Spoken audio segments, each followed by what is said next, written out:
Hi guys. Hi guys. Hi guys. Hi guys. Paganto. So yan, Guys, kung gusto Pakopya. nyo ng guys, yung nagaloy guys. punta po kayo dito sa settings. Nagpapara yan. At pindutin niyo po yung Privacy. Privacy. Kung makikita po natin dito. Opo. Try lang po, try. Isang butito yung put ni Keka. Okay. Ano yan? ang pangit po niya. Windows can enable this account can only access content Hindi, ito yun. Security, guys. Security pala, guys. Security guys. Wrong po yung ano. Patama. Mali din po to, guys. Ay, tanga pa.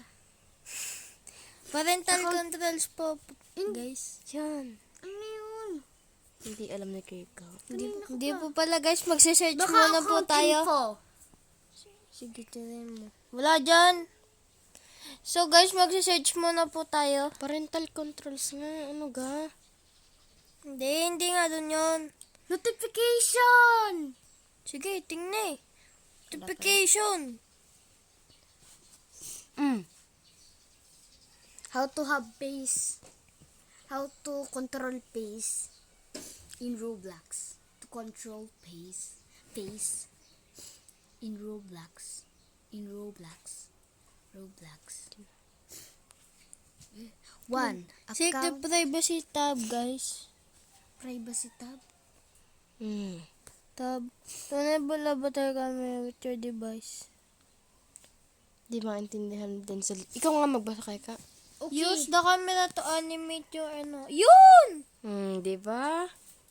So, yan, guys. Keka. Ilan po yung ilalagay nyo, guys? Okay, guys. So, yan na Alam po. niyo guys, let's and learn. Mag-google na lang kayo.